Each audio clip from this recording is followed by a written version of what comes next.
ایک آدمی سخت طوفان میں اپنے شیڈ میں چھپا بیٹھا تھا کہ دروازے پر اسے کسی چیز کے رگڑنے کی آواز آئی۔ وہ اٹھا اور دروازہ کھول دیا۔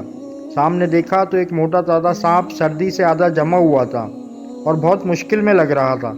سانپ نے اس سے گزارش کی کہ ایک رات کے لیے اسے اپنے کیبن میں پناہ دے دے۔ آدمی بہت پریشان ہوا کیونکہ اسے سانپ سے ڈر بھی لگ رہا تھا۔ اس نے سانپ کو بولا کہ تم ادھر سے چلے جاؤ، تم ایک سانپ ہو اور جب تم ٹھیک ہو جاؤ گے تو مجھے ڈس لو گے، کیونکہ سانپ کی یہی فطرت ہوتی ہے۔ سانپ بہت قابل رحم حالت میں تھا۔ اس نے اس آدمی سے بار بار درخواست کی کہ اگر میں اس ٹھنڈ اور طوفان میں باہر پڑا رہا تو میرا پورا جسم جم جائے گا اور میں مر جاؤں گا۔ اس آدمی نے کافی سوچا اور اسے سانپ کی حالت پر ترس آ گیا۔ اس سے پہلے کہ وہ سانپ کو اپنی دہلیز پار کرنے دیتا، اس نے سانپ سے ایک عہد لیا۔ اس نے سانپ سے کہا کہ وعدہ کرے کہ وہ ٹھیک ہونے کے بعد بھی اس آدمی کو ڈسے گا نہیں۔ سانپ نے حامی بھر لی اور وعدہ کر لیا۔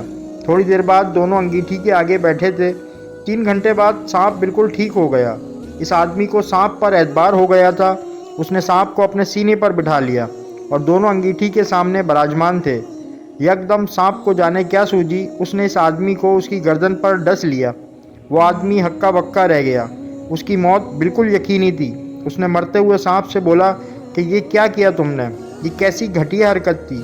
میں نے تمہیں پناہ دی اور تم نے اپنی خصلت دکھا دی۔ تمہیں ذرا خیال نہیں آیا کہ میں نے تمہاری اتنی مدد کی، ورنہ تم مر جاتے۔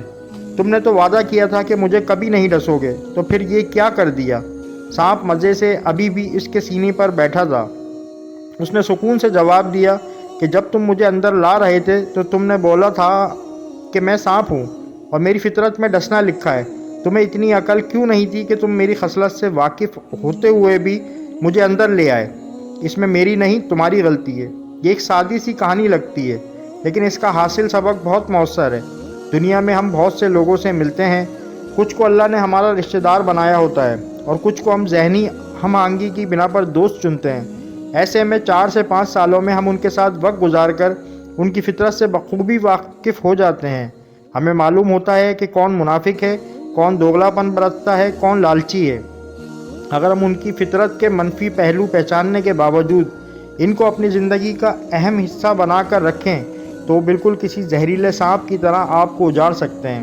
جو لوگ صرف آپ کے ساتھ اچھے ہوں اور ان کا رویہ باقی لوگوں کے ساتھ حیوانی حوث پر منحصر ہو یا کرخت ہو، ان کو پہچاننے کے بعد ان سے توقع رکھنا کہ وہ اچھے بن جائیں گے سراسر بے وقوفی ہے۔ ہر انسان کو اچھے سے پرکھنا چاہیے اور پھر یہ فیصلہ کرنا چاہیے کہ کس کو زندگی میں اہم بنانا ہے اور کس کو وقت پر اپنی زندگی سے نکال دینا ہے۔ بہت سے دوست ایسے ہوتے ہیں جو وقتاً فوقتاً ایسی حرکتیں کرتے رہتے ہیں کہ آپ سمجھ جاتے ہو کہ وہ حسد کر رہے ہیں۔ انسان صرف تنہائی کے ڈر سے اگر بار بار اسی بل کا رخ کرے گا تو ایسے گھاؤ لے کر لوٹے گا جو زندگی بھر نہیں بھر سکتے۔ خود کو وقت پر ایسے زہریلے لوگوں اور رشتوں سے کنارہ کشی پر اکسائیں اور اپنی زندگی بہتر بنائیں۔ جب کوئی بے ایمان شخص آپ کے ساتھ دھوکہ کرتا ہے تو اس میں آپ کی اپنی غلطی سب سے زیادہ ہوتی ہے، کیونکہ آپ نے اسے خود اپنا نقصان کرنے کا موقع فراہم کیا ہوتا ہے۔